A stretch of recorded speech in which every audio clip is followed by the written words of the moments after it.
Existe una mentira que la sociedad repite tan seguido que la mayoría ya la da por verdad. La mentira de que las personas son pobres porque no tuvieron oportunidades, porque nacieron en el lugar equivocado, porque el sistema está en su contra, porque la vida simplemente no fue justa con ellas. Y hay una parte de eso que es real. Las circunstancias importan. El entorno importa. El punto de partida no es el mismo para todos. Pero si eso fuera toda la verdad, si las circunstancias lo determinaran todo, entonces nadie que haya nacido en pobreza podría salir de ella jamás. Y sin embargo, todos conocemos historias de personas que lo hicieron. Personas que partieron con nada, con menos que nada, y construyeron una vida de abundancia real. No por suerte, no por un golpe del destino, sino porque en algún momento tomaron una decisión que cambió todo. La decisión de examinar honestamente los hábitos que los mantenían atrapados y de cambiarlos. Yo, Brian Tracy, he pasado décadas estudiando por qué algunas personas prosperan y otras no. He trabajado con personas de todos los orígenes, todos los niveles educativos, todos los contextos imaginables.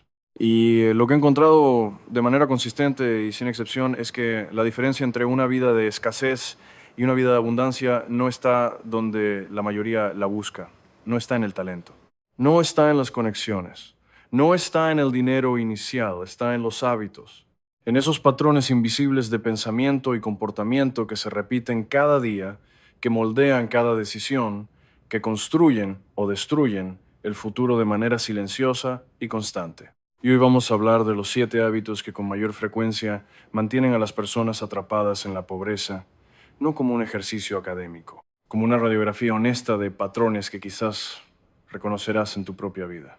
Porque solo lo que se reconoce puede cambiarse, y solo lo que se cambia puede transformar los resultados.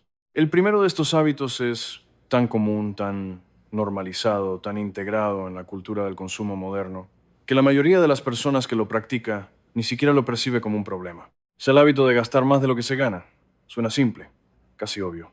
Pero las implicaciones de este patrón van mucho más profundo de lo que parece a primera vista. No se trata simplemente de comprar cosas que no necesitas. Se trata de una relación fundamentalmente rota con el dinero. Una relación en la que el dinero representa gratificación inmediata, recompensa emocional, una forma de compensar lo que falta en otras áreas de la vida. Cuando alguien usa el gasto como mecanismo para manejar el estrés, el aburrimiento, la inseguridad o la necesidad de aprobación social, no está tomando decisiones financieras.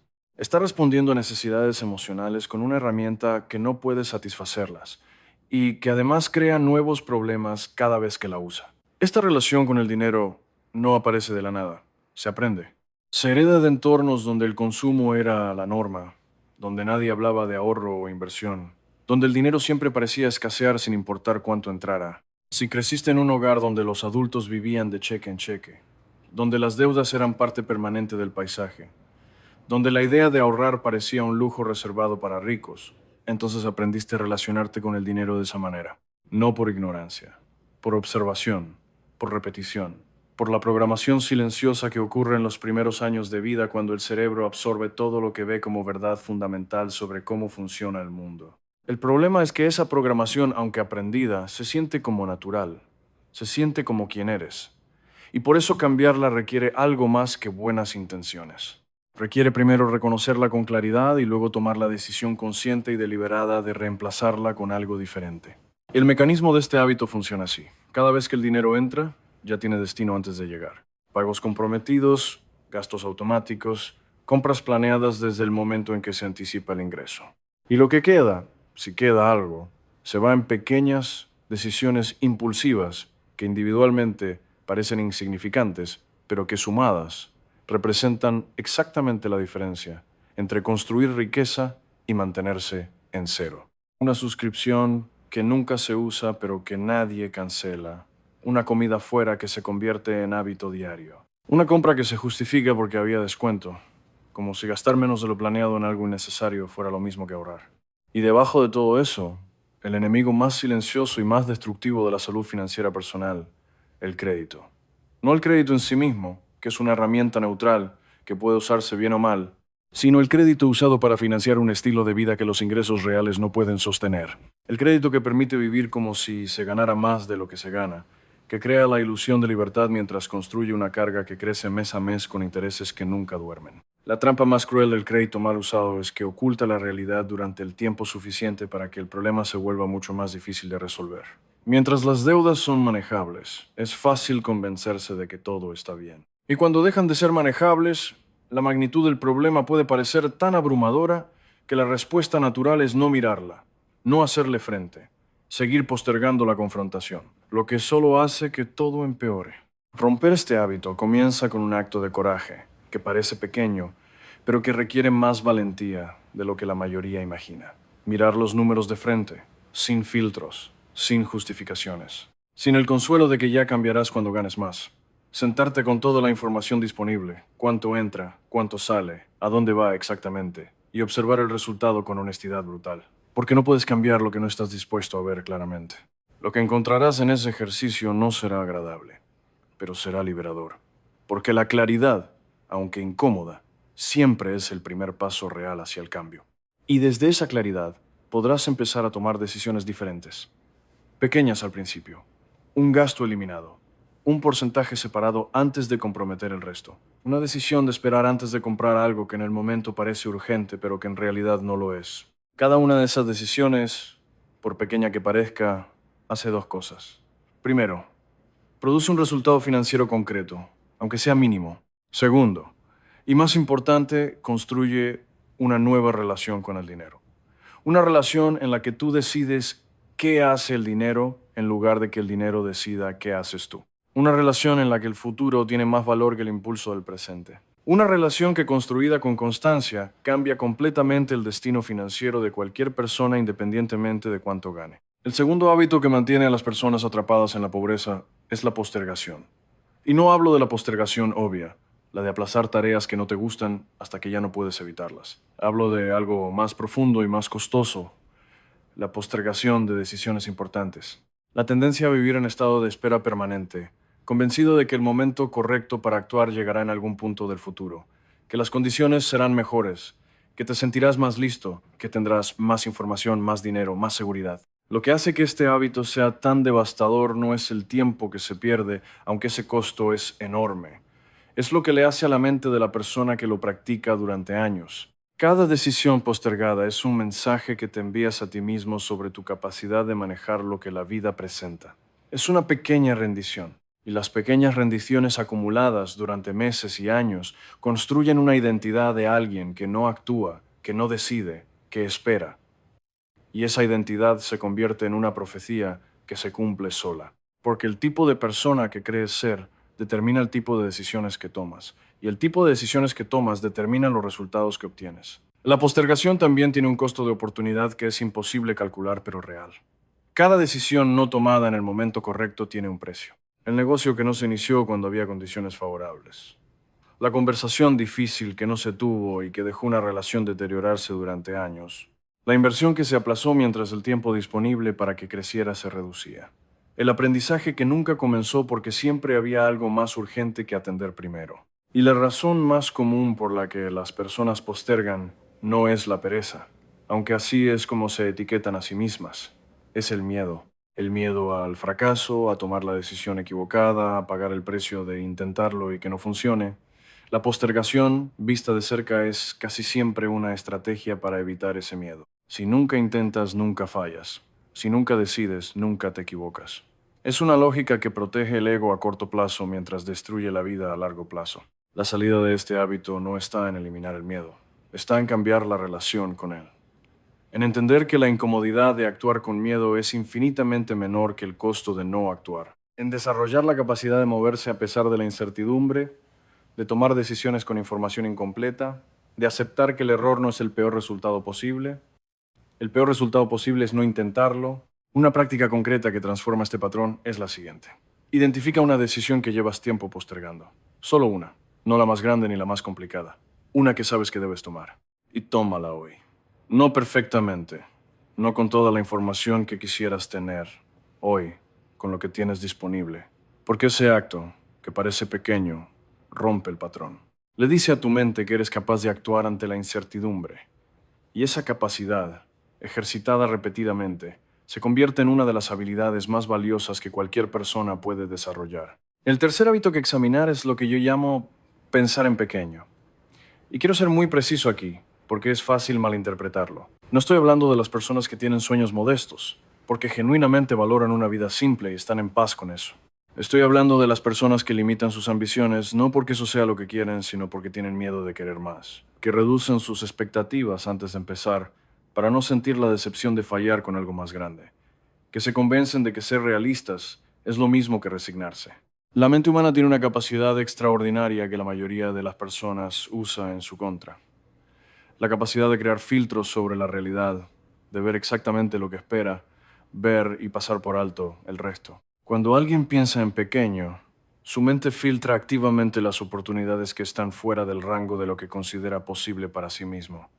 No es que esas oportunidades no existan, es que literalmente no las ve. Su sistema de creencias funciona como un filtro que deja pasar solo lo que confirma lo que ya cree. Por eso cambiar los resultados externos sin cambiar la visión interna es prácticamente imposible a largo plazo.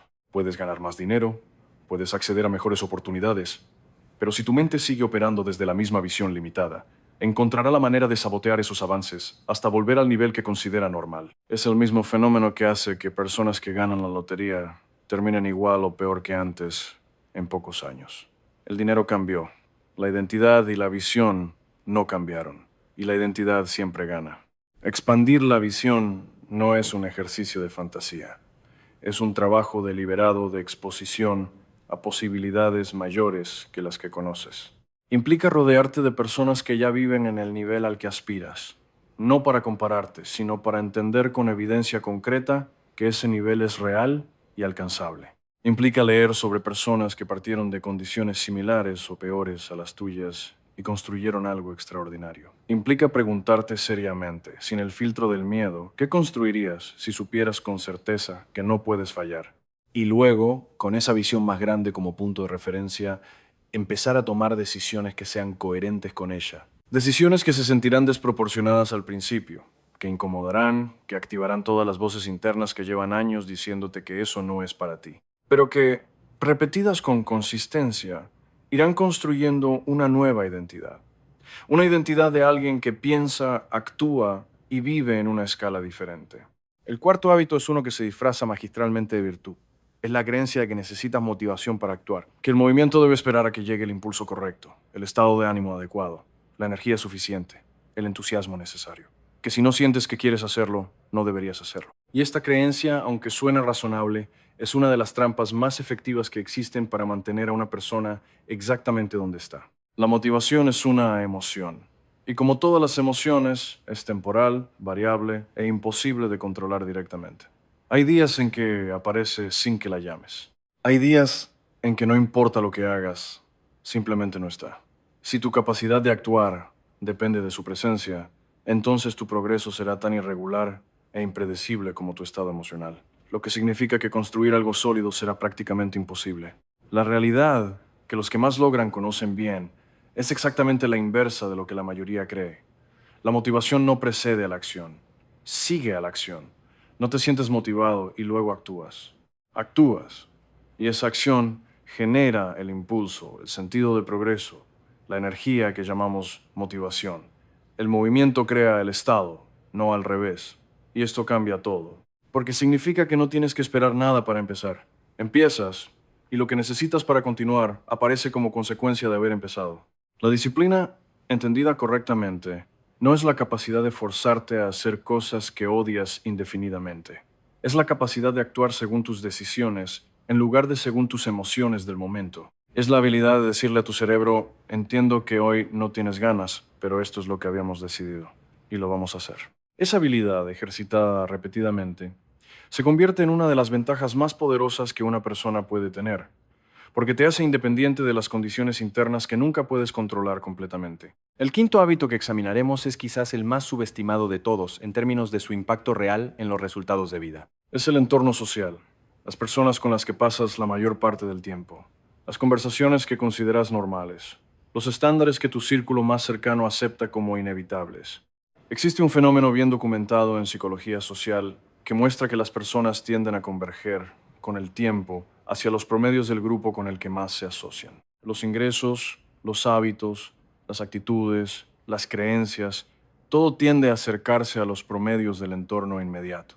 No porque seas particularmente influenciable, sino porque los humanos somos profundamente sociales y nuestros cerebros están constantemente calibrando lo que es normal, posible y aceptable, basándose en lo que observan a su alrededor. Esto significa algo que puede ser muy difícil de aceptar. Si las personas que más influyen en tu vida tienen una relación limitada con el dinero, si normalizan la queja y la resignación, si interpretan la ambición como arrogancia, si encuentran razones para explicar por qué las cosas no pueden mejorar, entonces esas perspectivas están filtrándose constantemente en tu mente, moldeando lo que crees posible, ajustando hacia abajo el nivel al que aspiras. No se trata de juzgar a esas personas ni de abandonarlas. Se trata de reconocer la influencia y compensarla deliberadamente, de buscar activamente contacto con personas que viven en el nivel al que aspiras, de consumir las ideas, las perspectivas y las experiencias de quienes han construido lo que tú quieres construir, de crear un entorno mental a través de los libros que lees, el contenido que consumes, las conversaciones que buscas, que compense y eventualmente reemplace los límites invisibles que el entorno actual coloca sobre tu visión. Porque lo que te rodea te moldea, siempre. La pregunta no es si tu entorno te influye, es si esa influencia te está llevando hacia donde quieres llegar o te está manteniendo donde estás. El sexto hábito destructivo es vivir sin metas claras. Y aquí hay una confusión que vale la pena aclarar desde el principio. Tener sueños no es lo mismo que tener metas. Los sueños son imágenes agradables de un futuro mejor que existen en la mente de manera vaga e indefinida. Las metas son compromisos específicos con resultados concretos que tienen fecha, tienen número y tienen un plan de acción detrás. La diferencia entre los dos no es semántica, es fundamental. Una persona con sueños, pero sin metas, tiene una dirección general, pero ninguna trayectoria. Es como saber que quieres llegar al norte, pero no tener mapa, ni brújula, ni un plan de transporte. Puedes caminar toda tu vida en esa dirección general y nunca llegar a ningún lugar específico, porque nunca definiste con suficiente precisión a dónde exactamente querías ir. Las metas bien definidas hacen algo extraordinario con la mente. Activan un sistema que los neurocientíficos llaman sistema activador reticular. Una red neuronal que, cuando tiene un objetivo claro, empieza a filtrar la información del entorno para resaltar exactamente lo que es relevante para alcanzarlo. Las oportunidades que siempre estuvieron ahí pero que no veías empiezan a hacerse visibles. Las conexiones que podrían ayudarte empiezan a aparecer. Las ideas que necesitas empiezan a surgir, no por magia, sino porque tu cerebro, finalmente con una dirección precisa, está activamente buscando lo que necesitas para llegar ahí. El proceso de establecer metas poderosas tiene pasos concretos. Primero, escríbelas. No las pienses, no las visualices vagamente. Escríbelas, porque el acto de escribir convierte una idea en un compromiso. Activa partes del cerebro que el simple pensamiento no activa. Segundo, sé específico. No quiero mejorar mis finanzas. Para el 31 de diciembre de este año voy a tener X cantidad de dinero en ahorros y voy a haber eliminado esta deuda específica. Tercero, revísalas cada mañana. No como un ritual vacío, sino como un acto de alineación. Para recordarle a tu mente cada día qué es lo que importa, qué decisiones son relevantes, qué oportunidades vale la pena perseguir.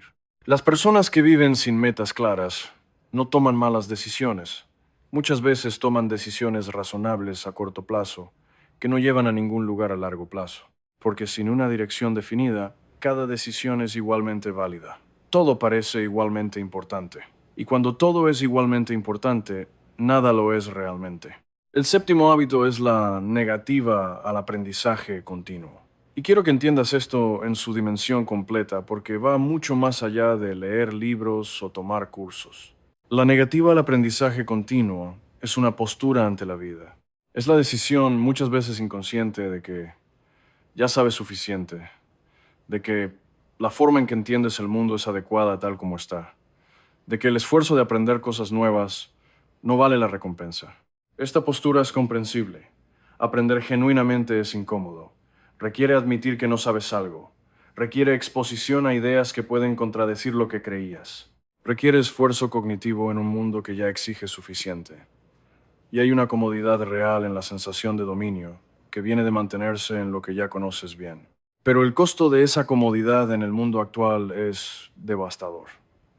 Vivimos en un momento de cambio tan acelerado que las habilidades que eran suficientes hace 5 años pueden ser obsoletas hoy. Las industrias que existían hace una generación ya no existen de la misma forma. Las oportunidades de mañana requerirán capacidades que muchas personas todavía no tienen. Y la diferencia entre quien prospera y quien se queda atrás en ese contexto es casi siempre la misma: la disposición y la capacidad de seguir aprendiendo. Pero hay algo más importante aún que la adquisición de habilidades técnicas. El aprendizaje continuo cambia la relación que tienes contigo mismo. Cada cosa nueva que aprendes expande el mapa de lo que crees posible. Cada habilidad nueva que desarrollas aumenta la confianza en tu capacidad de enfrentar lo desconocido. Cada libro que terminas, cada curso que completas, cada concepto que integras genuinamente a tu comprensión del mundo, añade algo que nadie puede quitarte y que compone con el tiempo de maneras que son difíciles de predecir, pero que siempre resultan valiosas. La práctica del aprendizaje continuo no requiere grandes inversiones de tiempo ni de dinero. Requiere intención y consistencia. 15 minutos de lectura cada mañana, aplicados durante un año, representan más de 90 horas de exposición a ideas que pueden cambiar tu perspectiva. Una hora semanal dedicada a aprender una habilidad específica, mantenida durante 12 meses, puede transformar tu capacidad en un área que antes considerabas fuera de tu alcance. Y existe un hábito que está conectado con todos los anteriores, y que lo sostiene desde la raíz: la culpa. La tendencia a explicar la situación actual en función de factores externos: el sistema, el gobierno, la familia, el pasado, las circunstancias, los que tuvieron ventajas que yo no tuve. Insisto en que hay injusticias reales en el mundo. Hay contextos que hacen el camino más difícil. Hay ventajas que algunos tienen y otros no. Todo eso es verdad. Y al mismo tiempo, aferrarse a esas verdades como explicación principal de la propia situación es entregar el control de la vida a factores que no puedes cambiar. Y cuando entregas ese control, cuando defines tu situación principalmente en función de lo que otros hicieron o dejaron de hacer, de lo que el sistema permite o no permite, de lo que la suerte te dio o te negó, te conviertes en un observador de tu propia vida. Alguien que espera que los factores externos cambien para que su vida pueda cambiar. Y esa espera puede durar décadas sin que nada ocurra. La alternativa no es negar la realidad ni ignorar las injusticias. Es hacer la pregunta diferente. No por qué me pasó esto, sino qué puedo hacer con lo que tengo desde donde estoy. Esa pregunta, por sencilla que parezca, reorienta completamente la energía.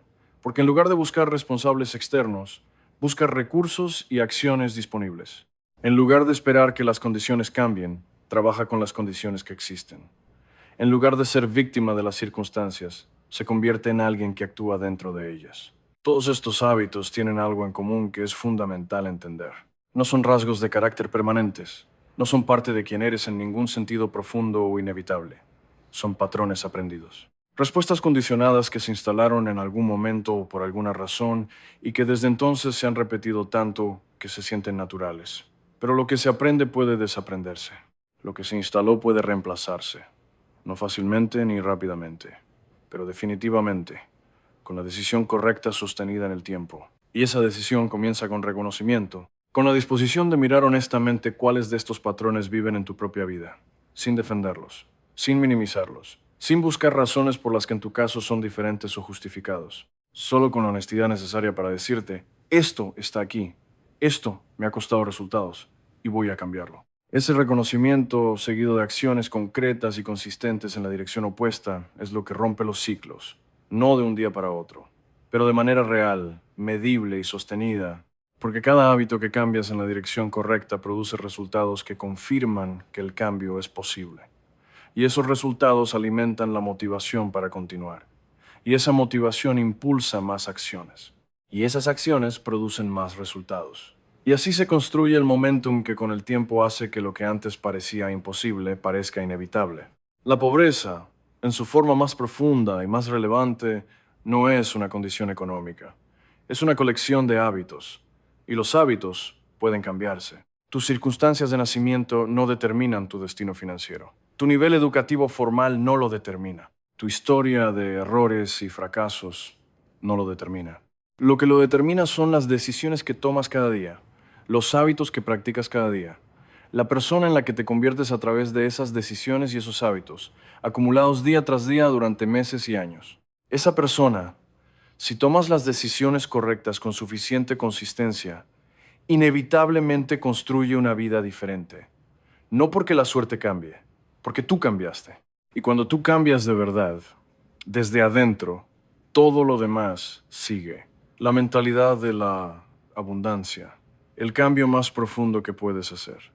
Quiero hablarte de algo que subyace a todos los hábitos que acabamos de examinar. Algo más fundamental que cualquiera de ellos por separado. Me refiero a la mentalidad, a la lente a través de la cual interpretas el mundo, las oportunidades, el dinero, el éxito, tu propio valor como persona. Porque todos los hábitos que generan pobreza tienen una raíz común, una forma de ver el mundo que los hace inevitables. Y esa forma de ver el mundo se llama mentalidad de escasez. La mentalidad de escasez opera desde una premisa fundamental. Hay poco dinero, poco éxito, pocas oportunidades. Y si alguien más tiene más, por definición tú tendrás menos. El mundo, visto desde esta lente, es un juego de suma cero, donde el avance de otros es una amenaza para el tuyo, donde el éxito ajeno despierta envidia en lugar de inspiración, donde compartir conocimiento o conexiones se siente como perder terreno, donde el riesgo siempre parece mayor que la oportunidad porque cualquier pérdida es devastadora cuando crees que no habrá otra oportunidad. Esta mentalidad no es un defecto de carácter.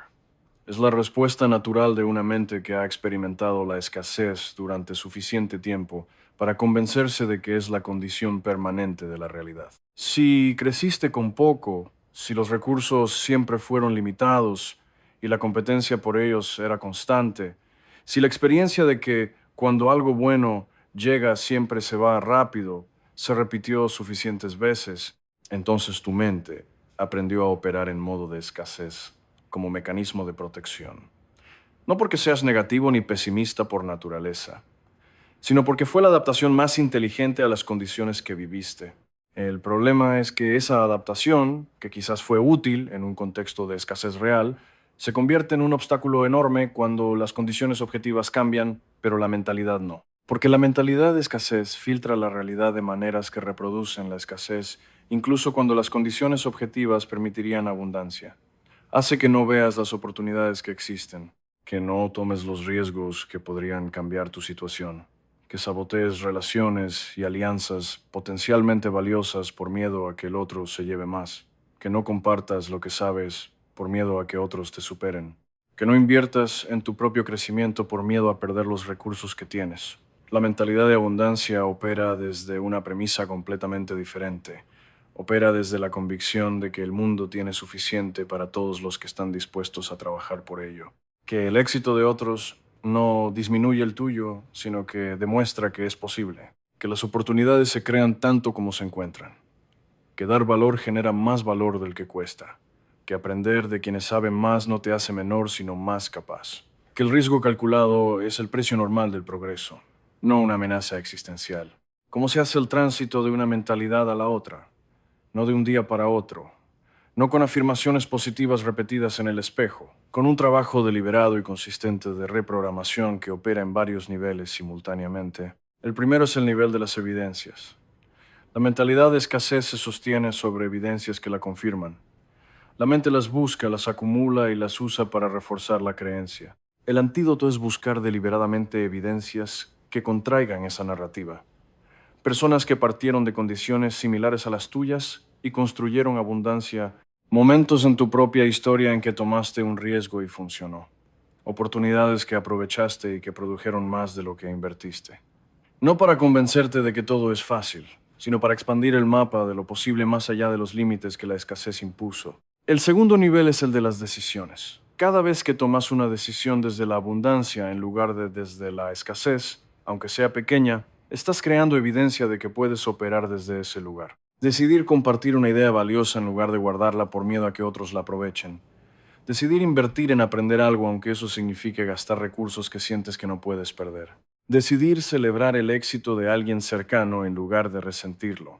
Esas decisiones, repetidas con consistencia, van construyendo un nuevo patrón que con el tiempo se vuelve la respuesta automática. El tercer nivel es el de las preguntas que te haces habitualmente. La mentalidad de escasez genera preguntas de contracción. ¿Y si sale mal? ¿Y si no tengo suficiente? ¿Y si me equivoco? La mentalidad de abundancia genera preguntas de expansión. ¿Cómo podría hacer que esto funcione? ¿Qué oportunidad hay aquí que todavía no estoy viendo? ¿Qué necesito aprender para llegar al siguiente nivel? Las preguntas que te haces habitualmente determinan las respuestas que tu mente busca. Y las respuestas que busca determinan las acciones que tomas. Y las acciones que tomas determinan los resultados que obtienes. Cambiar las preguntas es cambiar el destino. Y puedes empezar ahora mismo. Elige la preocupación más persistente que tienes en este momento. La que más recursos cognitivos consume. La que más veces aparece en tu mente a lo largo del día. Y en lugar de preguntarte por qué está pasando esto o cuándo va a terminar, pregúntate qué puedes hacer hoy, con lo que tienes, para moverte un paso en la dirección correcta. Esa pregunta diferente genera una energía diferente. Y esa energía diferente produce acciones que la pregunta anterior hacía imposibles. El dinero y las creencias.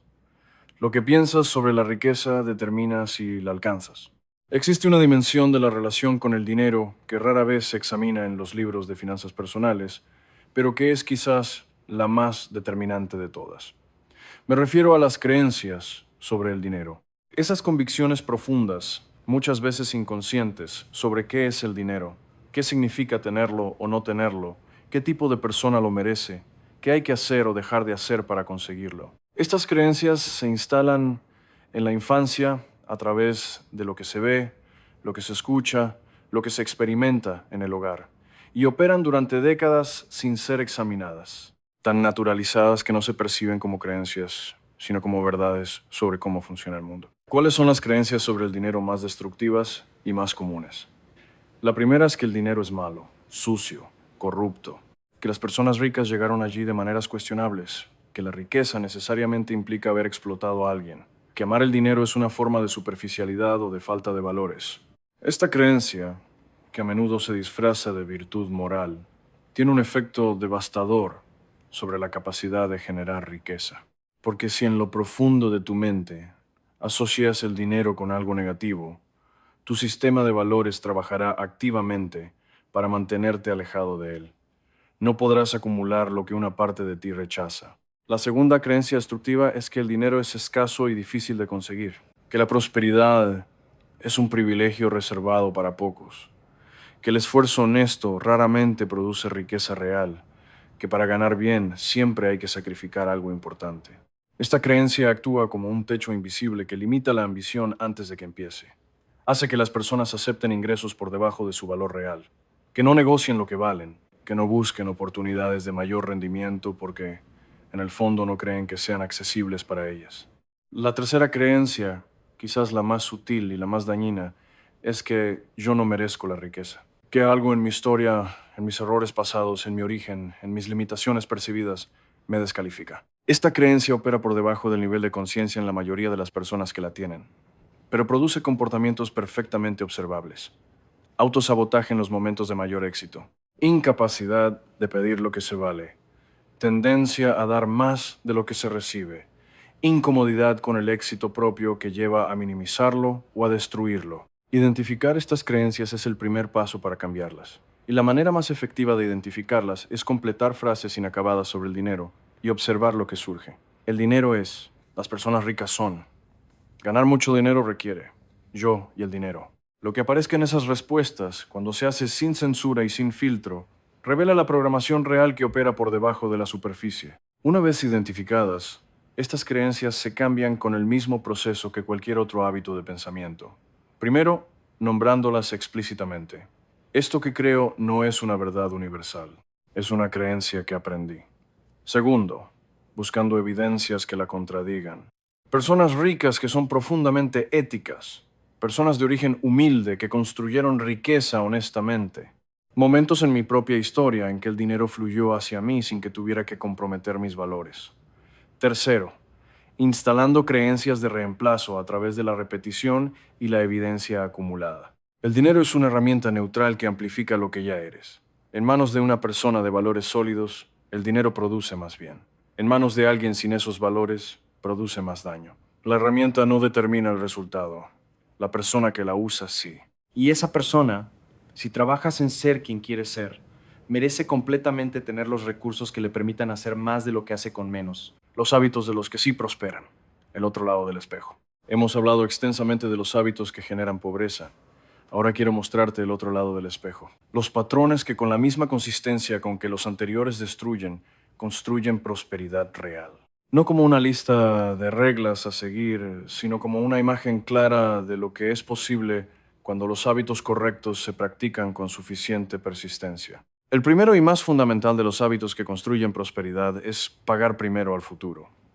Antes de cualquier gasto, antes de cualquier compromiso, un porcentaje de todo lo que entra se separa y se guarda. No importa qué porcentaje sea al principio. Lo que importa es la consistencia y la prioridad. Porque este hábito hace dos cosas simultáneamente. Por un lado, construye capital de manera matemáticamente inevitable, porque el dinero que se guarda antes de gastar no puede gastarse. Por otro, envía un mensaje poderoso a la mente sobre el valor del futuro propio, sobre la creencia de que merece ser protegido y construido. Las personas que practican este hábito durante años, incluso con porcentajes pequeños, crean una posición financiera completamente diferente a la de quienes ahorran con lo que sobra, que como ya discutimos, nunca es nada. Y a medida que ese capital crece, se vuelve capaz de generar rendimientos propios. El dinero empieza a trabajar mientras la persona duerme. Y esa capacidad del capital de generar más capital es la base matemática de toda prosperidad sostenida. El segundo hábito es invertir en habilidades que generan valor. No simplemente en cualquier aprendizaje, sino específicamente en el desarrollo de capacidades que el mercado valore y que sean difíciles de reemplazar. Las personas que prosperan entienden que su capacidad de generar ingresos es su activo más importante. Y que ese activo, a diferencia de los activos físicos, no se deprecia con el tiempo si se cuida. Al contrario, se aprecia. Cada habilidad que desarrollas se suma a las anteriores. Cada área de dominio te hace más valioso. Y ese valor acumulado es la base de ingresos crecientes a lo largo del tiempo. El tercer hábito es crear múltiples fuentes de ingresos. Las personas financieramente frágiles dependen de una sola fuente. Si esa fuente desaparece, todo desaparece. Las personas financieramente sólidas construyen, con el tiempo y de manera gradual, múltiples canales por los que el dinero puede llegar. Puede ser una actividad paralela, una inversión, un activo que genera renta, una habilidad que se monetiza de maneras adicionales.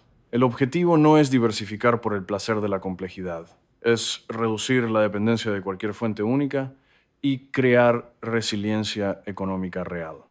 El cuarto hábito es rodearse de personas que ya viven en el nivel al que se aspira, no para copiarlas ni para competir con ellas, para aprender cómo piensan, qué preguntas se hacen, qué oportunidades ven que otros no ven, qué errores evitan porque ya los cometieron o los vieron cometer. El acceso a esas perspectivas, a esa forma de ver el mundo, vale más que cualquier curso o libro, porque es aprendizaje contextualizado en la realidad concreta de lo que quieres construir. Y el quinto hábito, que sostiene y potencia todos los anteriores, es la revisión constante y honesta de los resultados.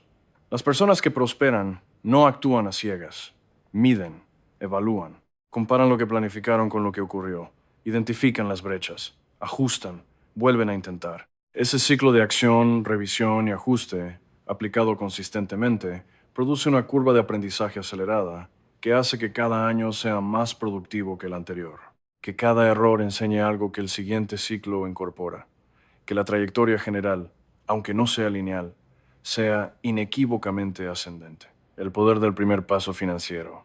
¿Cómo empezar cuando crees que no puedes?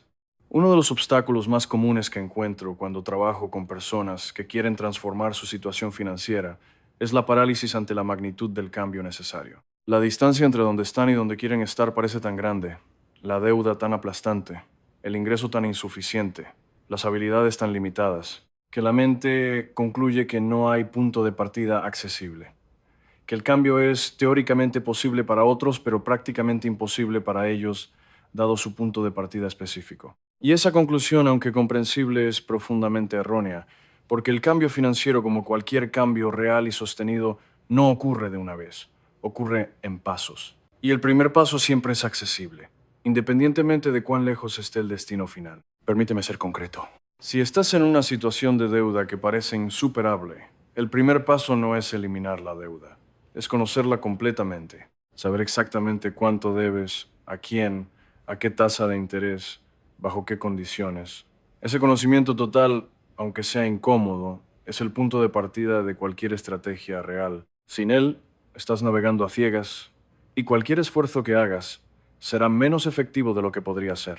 Si tu ingreso es insuficiente y no ves cómo aumentarlo, el primer paso no es encontrar inmediatamente una nueva fuente de ingresos. Es identificar claramente qué habilidad entre las que ya tienes o podrías desarrollar en los próximos 6 meses tiene el mayor potencial de valor en el mercado. Esa claridad sobre la dirección del desarrollo, seguida de un plan específico para moverse en esa dirección, es el comienzo de una trayectoria de ingresos crecientes. Si tus gastos siempre superan tus ingresos, el primer paso no es un presupuesto perfectamente optimizado. Es identificar los 3 gastos más significativos que podrían reducirse sin destruir tu calidad de vida. Solo 3, específicos, con un número concreto de reducción, y luego implementar esa reducción esta semana. Esa acción concreta, pequeña en apariencia, rompe el patrón de gasto que siempre supera al ingreso, y el patrón roto es el comienzo del patrón nuevo. Lo que quiero que entiendas con profundidad es que el primer paso no tiene que ser proporcional al cambio total que quieres producir. Tiene que ser real, concreto y posible hoy. Porque el primer paso hace algo que ninguna planificación puede reemplazar. Produce evidencia de que el cambio es posible. Y esa evidencia es la materia prima de la confianza. Y la confianza es el combustible de todos los pasos siguientes. He visto personas transformar situaciones financieras que parecían completamente sin salida. Deudas que parecían impagables, pagadas en años de esfuerzo consistente. Ingresos que parecían irrecuperables, multiplicados a través de habilidades desarrolladas con paciencia. Hábitos que parecían inamovibles, reemplazados por patrones completamente distintos a través de la práctica deliberada y la persistencia. No porque tuvieran acceso a recursos especiales, sino porque dieron el primer paso cuando todo en su situación les decía que no había punto de partida posible. Y ese primer paso, seguido de otro, y otro, y otro, construyó con el tiempo el cambio que al principio parecía imposible. El legado financiero más allá de ti mismo. Quiero cerrar con algo que pocas veces se menciona en las conversaciones sobre dinero y prosperidad personal, pero que creo que es el motivador más poderoso y más sostenido que existe para construir hábitos financieros sólidos. Me refiero al legado, a lo que construyes que trasciende tu propia vida y tiene impacto en las generaciones que vienen después de ti. La mayoría de las personas que viven en pobreza generacional, es decir, cuyas familias han sido pobres durante generaciones, no lo son porque sean menos capaces o menos trabajadoras que las que prosperan. Son pobres en gran parte porque los hábitos que generan pobreza se transmiten de generación en generación, con la misma naturalidad con que se transmiten los hábitos que generan prosperidad. Los hijos aprenden de sus padres cómo relacionarse con el dinero, qué significa tenerlo o no tenerlo, qué es posible y qué no, qué se hace cuando llega y cómo se habla de él cuando falta. Si tú cambias esos patrones en tu propia vida, no solo te cambias a ti mismo, rompes un ciclo, introduces en tu familia, en tu línea, una forma diferente de relacionarse con el dinero y con las posibilidades de la vida. Y esa ruptura, ese quiebre en el patrón generacional, tiene un efecto multiplicador que va mucho más allá de lo que cualquier cantidad de dinero puede producir.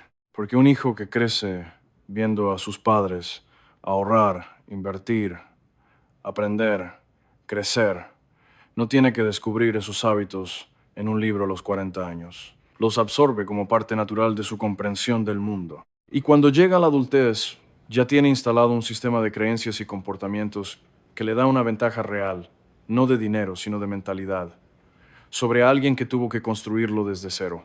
Ese es el legado más valioso que puedes dejar. No el dinero en sí mismo, aunque ese también importa, sino los hábitos, las creencias, la forma de relacionarse con las oportunidades y los recursos que se transmite a través del ejemplo vívido. Y ese legado empieza hoy, con la decisión de cambiar los patrones que reconociste en este recorrido, con el compromiso de ser el primero en tu línea que rompe los ciclos, con la conciencia de que lo que construyes no es solo para ti, es para los que vienen después. Eso le da a la disciplina financiera, al esfuerzo de cambiar hábitos profundamente arraigados, a la incomodidad de crecer cuando sería más fácil quedarse donde estás, un significado que va mucho más allá de los números en una cuenta bancaria, Lo convierte en un acto de amor, en un acto de responsabilidad, en la decisión más generosa que puedes tomar, no solo hacia tu futuro, sino hacia el futuro de todos los que llevarán algo tuyo en su historia. El punto de inflexión, la decisión que lo cambia todo.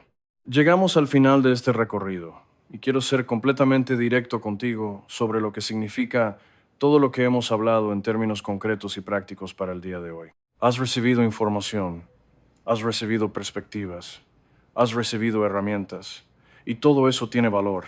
Pero el valor real de todo lo que has escuchado hoy se manifestará única y exclusivamente en la medida en que se convierta en acción, en decisiones diferentes, en comportamientos diferentes, en hábitos diferentes que practicados con consistencia a partir de hoy produzcan resultados diferentes en tu vida. La información sin acción es simplemente entretenimiento bien intencionado. Y el mundo del desarrollo personal está lleno de personas que consumen contenido de manera voraz sin que sus vidas cambien fundamentalmente, porque hay algo profundamente satisfactorio en el acto de aprender que puede funcionar como sustituto del acto de cambiar si no se tiene cuidado. Aprender sobre los hábitos que generan prosperidad puede sentirse tan bien que se convierte en un fin en sí mismo en lugar de un medio hacia el cambio real. No quiero que eso te pase a ti. Por eso quiero pedirte algo específico antes de que termines de escuchar esto. Quiero que identifiques ahora mismo uno solo de los 7 hábitos que examinamos, que reconozcas con honestidad en tu propia vida. Solo uno, el que más te resonó, el que más incomodidad te produjo reconocer, el que más claramente puedes ver operando en tu historia personal. Y luego quiero que decidas una acción concreta y específica que puedas tomar esta semana en dirección opuesta a ese hábito. No un plan completo, no una transformación total, una acción esta semana, con una fecha y un resultado específico. Si el hábito es gastar más de lo que ganas, la acción puede ser revisar tus estados de cuenta de los últimos 3 meses y escribir los 5 gastos más significativos que podrían reducirse. Si el hábito es la postergación, la acción puede ser tomar esta semana una decisión que llevas semanas aplazando, la que sea, sin esperar a tener toda la información, sin esperar al momento perfecto. Si el hábito es pensar en pequeño, la acción puede ser escribir, sin censura y sin el filtro del miedo. La versión más ambiciosa de tu vida que puedas imaginar dentro de 5 años. Solo escribirla, sin comprometerte todavía a cómo llegarás ahí. Esa acción, pequeña pero real, es el punto de inflexión. El momento exacto en que la información se convierte en cambio. En que el conocimiento se convierte en resultado. En que el oyente se convierte en constructor de algo diferente. Y ese momento, si lo tomas hoy, si no permites que el día termine sin que hayas dado ese primer paso, ya no eres la misma persona que empezó a escuchar esto. Ya algo se movió, ya la dirección cambió. Y cuando la dirección cambia con suficiente consistencia y suficiente tiempo, el destino cambia también. Eso es lo que quiero para ti. No una vida perfecta, porque eso no existe, sino una vida construida con intención, dirigida por ti, fundada en hábitos que construyen en lugar de destruir, sostenida por una mentalidad que ve posibilidades donde antes veía paredes, y habitada por alguien que sabe, con la certeza que solo da la evidencia acumulada de sus propias decisiones, que tiene la capacidad de crear la vida que eligió. Esa capacidad es tuya. Siempre lo fue. Solo necesitaba ser reclamada. Si te ha gustado este video, suscríbete al canal, dale me gusta y no te pierdas los otros videos. Esto cambiará tu vida desde ya.